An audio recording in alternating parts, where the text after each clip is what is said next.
خلیج میں اب جنگ ایران سے زیادہ سعودی عرب اور امارات کے درمیان اثر و رسوخ میں تبدیل ہو چکی ہے۔ دونوں ریاستیں مشرق وسطی اور افریقہ کے کئی محاذوں پر ایک دوسرے کے خلاف کھڑی ہیں۔ امارات نے عرب اتفاق رائے سے نکل کر اپنی خارجہ پالیسی کا الگ راستہ بنا لیا ہے۔ یمن، شام، سوڈان، اسرائیل اور اب صومالی لینڈ تک ابو ظہبی کے فیصلے بتاتے ہیں کہ وہ سعودی قیادت والے روایتی خلیجی موقف کا پابند نہیں رہا۔ ایران کے خلاف جنگ نے خلیجی اتحاد مضبوط کرنے کے بجائے اس کے اندر چھپی دراڑیں بے نقاب کر دی۔ اسرائیل کی میزائل ڈیفنس مدد نے ابو ظہبی کی نظر میں تل ابیب کو قابل اعتماد سیکیورٹی پارٹنر بنا دیا، مگر گلف کے اندر نئی تقسیم پیدا کر دی۔ باب المندب اب صرف حوثیوں اور بحیرہ احمر کا مسئلہ نہیں رہا، یہ اماراتی اسرائیلی جغرافیائی سیاسی کوآپریشن کا اگلا میدان بن سکتا ہے۔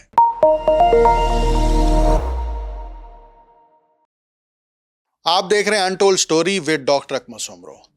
ایران جنگ نے صرف تہران اور واشنگٹن یا تل ابیب کے درمیان طاقت کا امتحان نہیں لیا، بلکہ اس جنگ نے خلیج کے اندر چھپی ہوئی دراڑوں کو بھی بے نقاب کر دیا ہے۔ جنگ شروع ہوئی تو سعودی عرب، قطر اور عمان نے ایران کے ساتھ سفارتکاری اور کشیدگی کم کرنے کا راستہ اختیار کیا،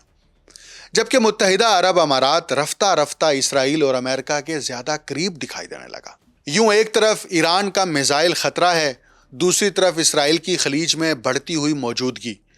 اور ان دونوں کے درمیان سعودی عرب اور امارات کی وہ رقابت جو یمن سے لے کر سوڈان اور باب المندب تک پھیل چکی ہے۔ اب یہ سوچنا پڑ رہا ہے کہ ایران جنگ کا فاتح کون ہوگا، اور اسی کے ساتھ اس جنگ کے بعد خلیج کا نیا طاقت کا نقشہ کیا ہوگا، اور کیا سعودی عرب اور امارات ایک بار پھر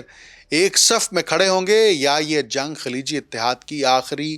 بڑی دراڑ ثابت ہوگی۔ 2010 کی دہائی کے اوائل میں عرب سپرنگ کی عوامی بغاوتوں کے آغاز کے بعد سے متحدہ عرب امارات نے عالمی سطح پر خود کو ایک آزاد اور خود مختار کردار کے طور پر منوایا ہے۔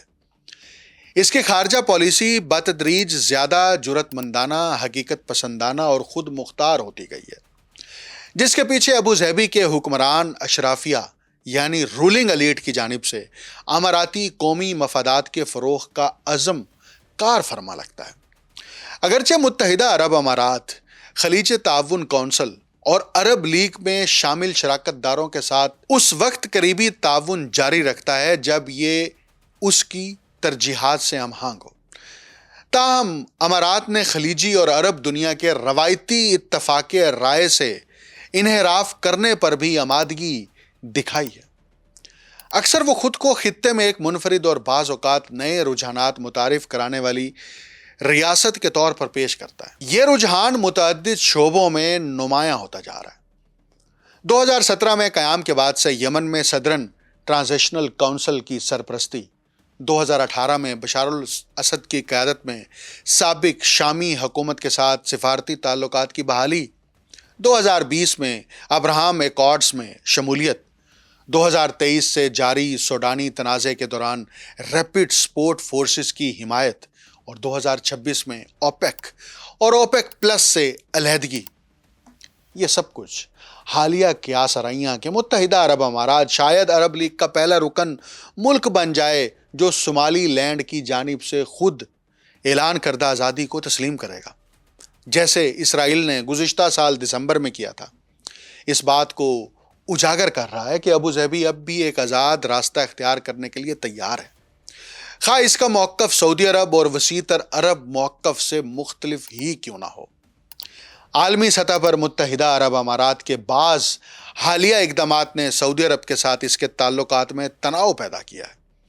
جس سے ایک ایسی رقابت کو ہوا ملی ہے جو خطے کے متعدد محاذوں تک پھیل گئی ہے اور خلیجی عرب اتحاد کو کمزور کر چکی ہے۔ ریاض اور دیگر عرب دارالحکومتوں میں پائے جانے والے ایک موقف کے مطابق متحدہ عرب امارات نے اسرائیل کے ساتھ مل کر ایک تقسیم کے محور میں کام کیا ہے، جس کے تحت کمزور ریاستوں بلکہ ناکام ریاستوں میں بھی غیر ریاستی اور ذیلی ریاستی عناصر کی حمایت کی گئی، جس کی قیمت ان ریاستوں کی علاقائی سالمیت اور خطے کے بااثر ممالک کی سیکیورٹی کے مفادات کو چکانا پڑی۔ اماراتی حکام اس الزام کی تردید کرتے ہیں کہ وہ جان بوجھ کر دیگر ممالک کو عدم استحکام سے دوچار کر رہے ہیں، اور ان کا موقف ہے کہ اسرائیل کے ساتھ متحدہ عرب امارات کی صف بندی ابو ظہبی کے ناقدین کے دعووں کے مقابلے میں زیادہ محدود اور کم خودکار نوعیت کی ہے۔ فروری 2026 میں ایران کے خلاف امریکی اسرائیلی جنگ شروع ہونے کے بعد تہران کی جانب سے خلیج تعاون کونسل کی ریاستوں پر جوابی حملوں نے مشرقی افریقہ، سوڈان اور یمن کے حوالے سے کئی مہینے سے جاری بڑھتے ہوئے اختلافات کے بعد مختصر مدت کے لیے ابو ظہبی اور ریاض کو ایک دوسرے کے قریب کر دیا۔ تاہم اسلامی جمہوریہ ایران کے ساتھ یہ تنازع بالآخر دونوں ممالک کے اختلافات ختم کرنے میں ناکام رہا۔ اس کے بجائے اس نے ایک طرف متحدہ عرب امارات اور دوسری طرف سعودی عرب، عمان اور قطر کے درمیان بڑھتی ہوئی خلیج کو مزید نمایاں کر دیا۔ اس کے باوجود جنگ ایک نئے مرحلے میں داخل ہو رہی ہے، جس کی نمایاں خصوصیات وقفے سے جنگ بندی اور تنازع کے مرکز ثقل کا یمن، باب المندب، آبنائے ہرمز، بحیرہ احمر کی جانب منتقل ہونا ہے۔ ایسے حالات میں سعودی عرب کو اپنے اہم اقتصادی اور جغرافیائی سیاسی مفادات کے لیے بڑھتے ہوئے خطرات کا سامنا ہے۔ بدلتے ہوئے حالات ریاض اور ابو ظہبی کے لیے تعلقات بہتر بنانے اور حوثیوں اور تہران کے خلاف زیادہ متحدہ محاذ قائم کرنے کا ایک حقیقی موقع پیدا کر سکتے ہیں۔ چنانچہ 21 جولائی کو سعودی عرب اور اماراتی اعلیٰ حکام نے سوشل میڈیا پر بیک وقت بیانات جاری کیے، جن میں دونوں ممالک کے گہرے تاریخی تعلقات، مشترکہ تقدیر اور اپنی اپنی لیڈرشپ کی رہنمائی پر اعتماد کا عزم کیا گیا۔ یہ بیانات دو طرفہ تعلقات میں کئی ماہ کی کشیدگی کے بعد اتحاد کے ایک عوامی مظاہرے کی علامت تھے۔ اگرچہ متحدہ عرب امارات نے دیگر خلیجی تعاون کونسل کے ممبرز کی طرح فروری میں ایران کے خلاف جنگ شروع کرنے کے امریکہ اور اسرائیل کے فیصلے کی مخالفت کی تھی، لیکن ایک بار دشمنی شروع ہونے کے بعد ابو ظہبی بالآخر کسی بھی دوسرے عرب دارالحکومت کے مقابلے میں امریکہ اور اسرائیل کے ساتھ زیادہ قریب سے صف بندی کرتا نظر آیا۔ اس نے ایرانی اہداف کے خلاف اپنی فوجی کارروائیاں بھی کی اور سعودی عرب اور قطر کو بھی ایسی ہی کارروائی میں شامل کرنے کی ناکام کوشش بھی کی۔ پاکستان کی ثالثی کی کوشش، جن کے ذریعے اسلام آباد، واشنگٹن اور تہران کے درمیان ایک پل کا کردار ادا کر رہا ہے،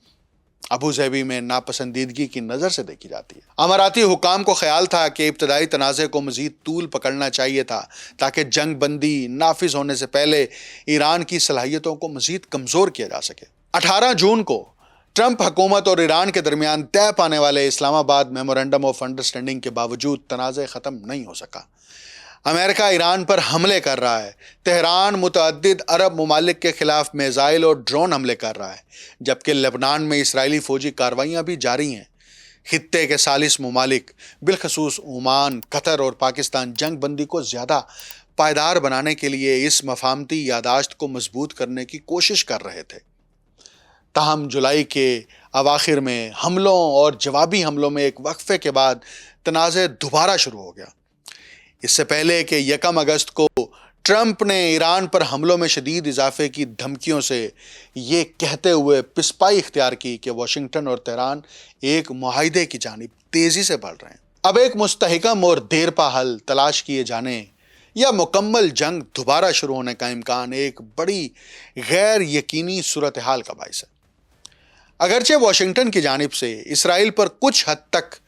تحمل کا مظاہرہ کرنے کے لیے دباؤ ڈالنے کے نتیجے میں کوئی دیر پا معاہدہ سامنے آ بھی جائے، تب بھی امکان ہے کہ اسرائیل ایران کے خلاف خفیہ جنگ یعنی شیڈو وار کی اسٹریٹجی دوبارہ اختیار کر لے گا۔ اس بالواسطہ محاذرائی میں سائبر کارروائیاں، انٹیلیجنس سرگرمیاں اور پراکسی گروپس کے ذریعے مقابلہ شامل ہوتا ہے۔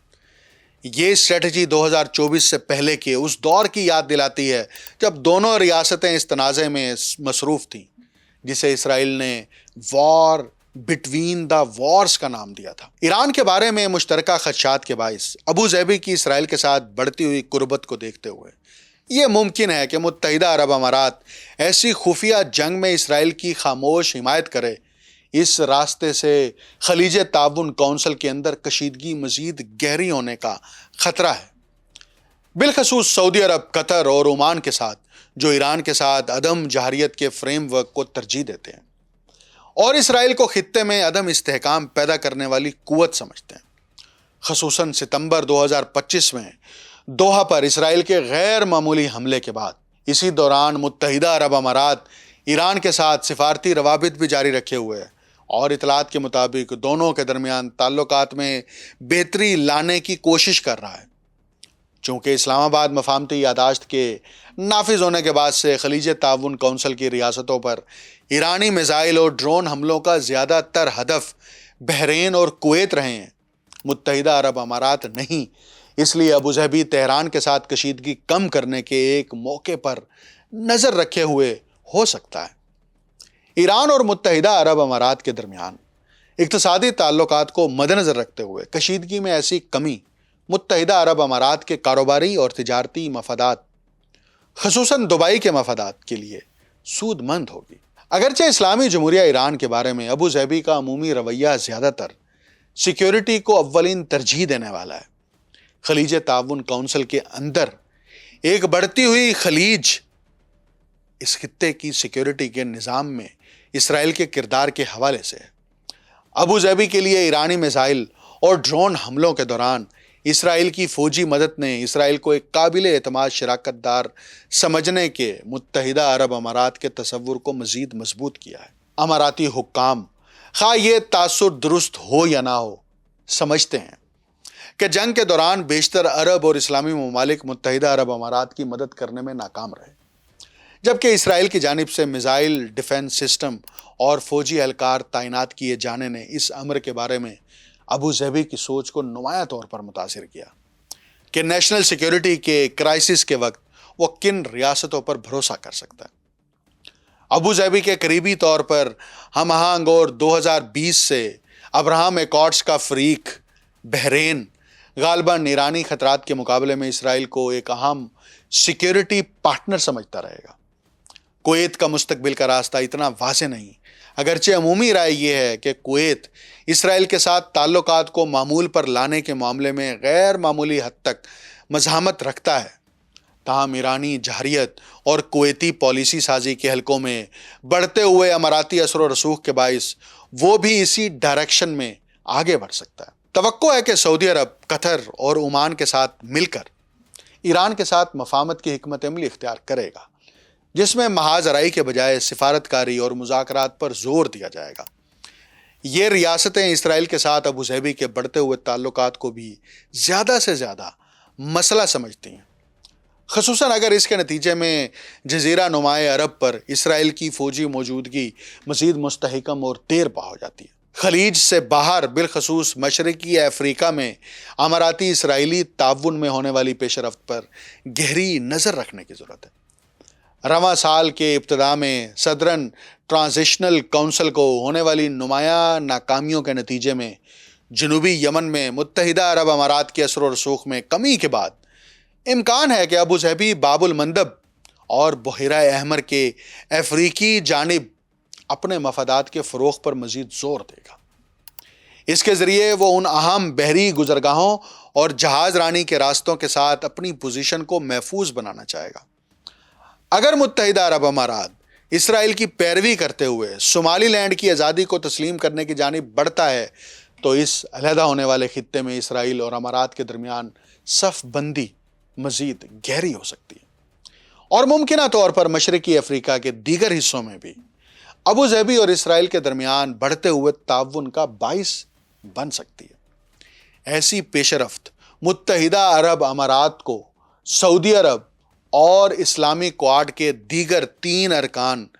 یعنی مصر، پاکستان اور ترکیہ کے ساتھ مزید اختلافات میں مبتلا کر دے گی۔ یہ تمام ممالک صومالیہ کی ریجنل سالمیت کی بھرپور حمایت کرتے ہیں، اور اس کے نتیجے میں خلیج تعاون کونسل کے اندرونی اختلافات مزید شدت اختیار کرنے کا امکان ہے۔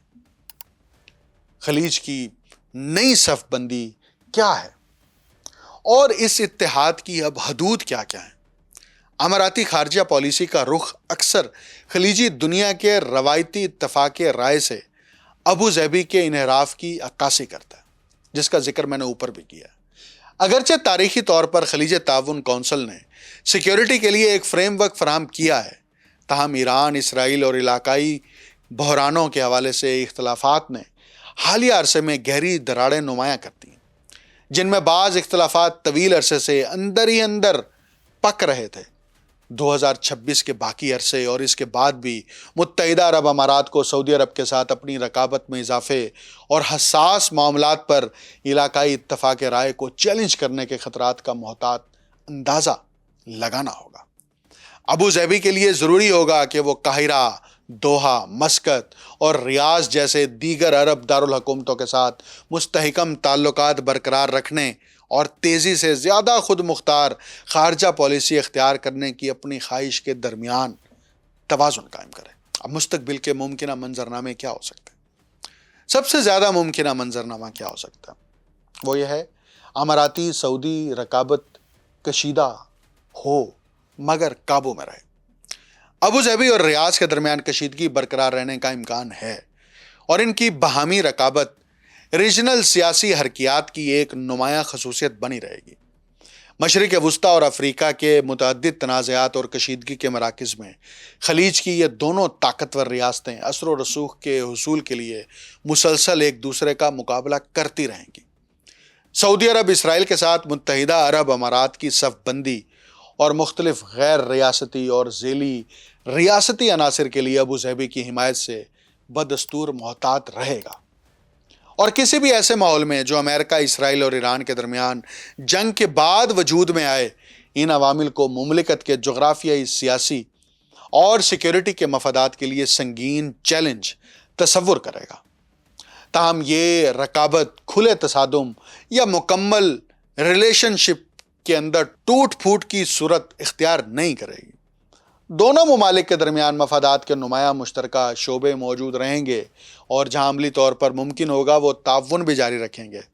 دونوں ریاستیں اب بھی خلیج تعاون کونسل کا حصہ ہیں، جو اختلافات کے انتظام، عملی تعاون کو برقرار رکھنے اور بامعنی مذاکرات کا سلسلہ جاری رکھنے کے لیے ایک فریم ورک فراہم کرتی ہے۔ یہ تو پہلا ممکنہ منظرنامہ ہے۔ دوسرا منظرنامہ کیا ہے؟ ایرانی اور حوثی خطرات ابو ظہبی اور ریاض کو متحد کر سکتے ہیں۔ جیسے جیسے سعودی عرب خود کو تہران اور حوثیوں کی فوجی کارروائیوں، ناکہ بندیوں کے مقابلے میں زیادہ غیر محفوظ محسوس کرتا جائے گا، ریاض پھر یہ نتیجہ اخذ کرے گا کہ اسے ابو ظہبی کے ساتھ تعلقات کی بحالی کو ترجیح دینی چاہیے۔ تیسرا منظرنامہ کیا ہو سکتا ہے؟ اماراتی سعودی کشیدگی براہ راست دشمنی میں بدل جاتی ہے۔ اماراتی سعودی رقابت اس حد تک بڑھ جاتی ہے کہ دونوں ممالک کے دو طرفہ تعلقات مکمل طور پر ٹوٹ جاتے ہیں۔ اس کے نتیجے میں ابو ظہبی اور ریاض کے درمیان باضابطہ سفارتی تعلقات منقطع ہو جاتے ہیں، جیسا کہ 2017 سے 2021 کے دوران قطر کے خلاف متحدہ عرب امارات اور سعودی عرب کی لیڈرشپ میں عائد ناکہ بندی کے دوران ہوا تھا۔ یہ بحران خلیج تعاون کونسل کو شدید داخلی تقسیم کا شکار کر دیتا ہے اور اس کی ادارہ جاتی اہمیت کو کمزور کر دے گا۔ اس سے بھی زیادہ سنگین صورتحال میں دونوں ممالک کے درمیان فوجی جھڑپیں ہو سکتی ہیں، جس کے نتیجے میں امریکہ کو فوری طور پر مداخلت کرنا پڑے گی، کیونکہ وہ دونوں خلیجی عرب ریاستوں کا حتمی سیکیورٹی کا ضامن ہے، تاکہ اس خلیجی داخلی تنازع میں ثالثی کی جا سکے اور اسے قابو میں رکھا جا سکے۔ مدعا بالکل واضح ہے، سعودی عرب ریجن کے اندر بطور سپر پاور کے ابھرنا چاہتا ہے، متحدہ عرب امارات بھی سپر پاور بننا چاہتا ہے۔ دونوں کی یہ سپر پاور کس حد تک قائم ہوگی یا نہیں ہوگی، اس کو آپ ایران جنگ کے تناظر میں سمجھیں کہ اس خطے کے اندر ایران جنگ نے یہ ثابت کر دیا ہے کہ ملٹری پاور تو ایران کے پاس ہے، اور اگر خطے میں ملٹری پاور ایران کے پاس ہے تو باقی تمام مسلم ریاستوں کو چاہیے کہ وہ ایک سیکیورٹی کی چھتری کے نیچے آئیں، اور اس سیکیورٹی کی چھتری کے نیچے آ کر اس خطے سے اسرائیل کے اثر و رسوخ کو بھی ختم کریں اور امریکہ کی اجارہ داری کی بھی چھٹی کرائیں۔ یہ تبھی ممکن ہے جب یہ ریاستیں باہمی اختلافات کو ختم کریں اور ایک ہی اختلاف اور ایک ہی نقطے کو اپنے سامنے رکھیں، اور وہ نقطہ یہ ہے کہ وہ عرب دنیا کی مشترکہ طور پر حفاظت کریں گے۔ مجھے ڈاکٹر اکمل سومرو کو اجازت دیجیے۔ اللہ حافظ۔